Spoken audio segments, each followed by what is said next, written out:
Hi, welcome to my channel. Today I'm going to be sharing with you my fourth graders curriculum for 2022 to 2023. And so if you enjoy seeing homeschool curriculum and other homeschool content, please remember to subscribe and let's get into this video. Okay, so I already have my fifth graders curriculum video out, and then we have fourth grade and there'll be a few other videos coming as well for the rest of my kids throughout the month. And so continue to look for those, but I'll link the fifth grade curriculum down below. So if you wanted to check that out. And then I'll do just one video for all the group work we're doing, and that will come at the very end. So that's kind of just a recap of what I said in the fifth grade video. Okay, let's get into this. I feel like some of it's fairly similar to my fifth graders, but we'll just go through it and I'll share this stuff with you anyway, just in case you're just interested in fourth grade curriculum. So first off, we start with our scriptures. Basically, we've kind of moved it into group work, but it's still an individual subject as well. And so I create a booklet every single month that kind of goes over what we're studying for the month in church. And this year we're studying the Old Testament. And so I go through the curriculum the Church of Jesus Christ of Latter-day Saints puts out, and I make this booklet, and then I go through it with my kids, usually during group work, but it's still like an individual subject, and they still sometimes do separate scripture study as well. And so that's very important for us. So this is number one. And then we're gonna move into math. So my daughter started doing the Good and the Beautiful math this last year, and it is amazing. It has helped her so much. Math was a very big struggle subject before, and now it goes pretty well most days. And so I'm very excited. So we're gonna be moving on to math 4. I don't know what side to sit on. I usually sit on this side. I guess we'll move over. And so we're gonna be moving on to math 4. And it's just beautiful, first of all. Can't you just appreciate how pretty it all is? And so this is Good and the Beautiful Math 4, and it comes with mental math, which we haven't had before.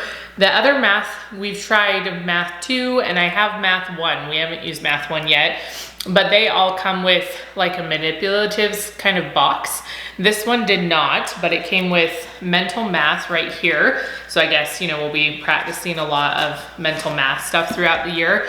And then it also came with an answer key. So maybe stuff will be too hard for me to know the answers to in here, but if you're not, maybe if math isn't your easiest subject, this is very helpful for some of us, right? To just be able to look at the answers and to check things real quick. So that's what she's gonna be doing for math. And then for language arts, she's still gonna be doing level 3 of language arts in the Good and the Beautiful. And we started this just a couple months ago, which is why we're going to keep doing it, because we're only maybe a third of the way through.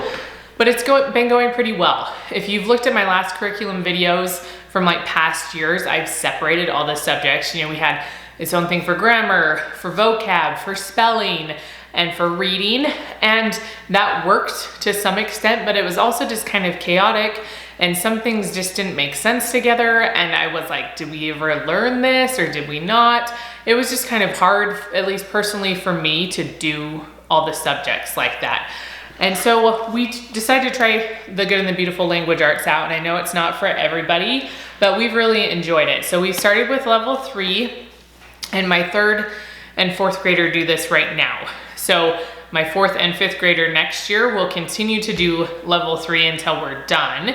And we have a reader with it, and then a poetry book that they read some days. Sorry, I'm always fighting the glare. And so they're gonna continue with that. But then once we're done with that, I have level 4 so that we can just jump right into it. So there's a couple readers that come with level 4. This is world biography, so that just sounds cool. And then this is a personal reader. And then they have the course book for level 4, and then a separate spelling and writing book, which we didn't have for course 3. And so that's kind of how language arts is gonna look. And again, that encompasses basically all the rest of the subjects they even do is in these books, which is really nice, again, for me. I know it doesn't work for everyone, but for me, it has worked better than separating all the subjects. And then they will also be doing handwriting from the Good and the Beautiful. So I have level 3 and level 4, because we usually do this during our group work time, but again, it's an individual subject for them. They do it when I'm reading or something like that. It just kind of keeps their hands busy. But I think they are gonna be starting cursive in level 3. And my daughter was very, very excited to start cursive, but usually these books will last us like half the year, depending on how many pages they do every day. And so I got both of them just so we'd be ready if they finish level 3 quickly, that we can just immediately go to level 4.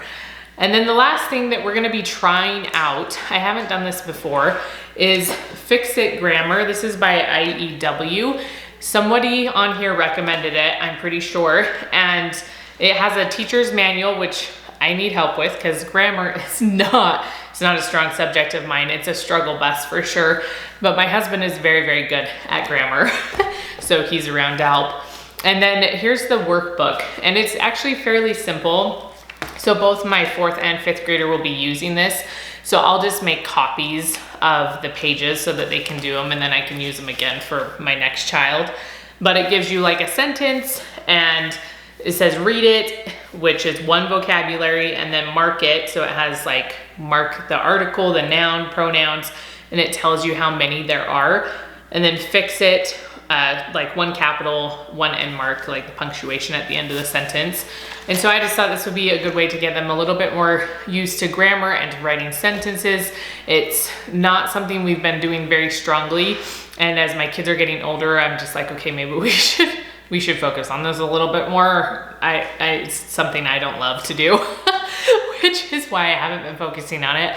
I love math, not so much those, like all the language arts stuff. There's certain things I really like and other things that I don't.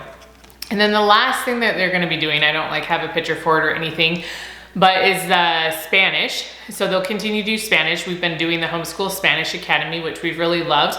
I do have a couple review videos about it, so I'll link any videos I can find down below if you wanted to check it out. And I have a link that if you click through, I obviously get a small commission, but you get to have a free class and you can just try it out. So they get to have a lesson from a native speaker, and my kids do their individual classes. We used to do them together, like at the same time, which can work, but it also, if they're at different levels, that's hard, or if they fight, that's hard to have them on the same call with somebody. So now they do them separately, 30 minutes a week, and you can do up to 3 lessons a week if you want to pay for that, if you want to go super intensively, you know, into like them learning Spanish really fast.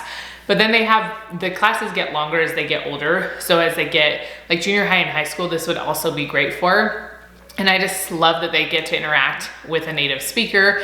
The times are very flexible because they have multiple teachers. So if you want to stick with one teacher, you might have to be more specific in the times you have. But if you just want a certain time every single week, then they have so many teachers that you can usually do that time. And so we've just really enjoyed it, and my kids are learning a lot. They learned a ton of vocabulary. They're getting a little bit more into conversation. And so it's just been a good experience for us. Okay, so that's my 4th graders curriculum for next year. I hope you enjoyed this video. Please remember to give it a thumbs up and to check out the other curriculum videos down below.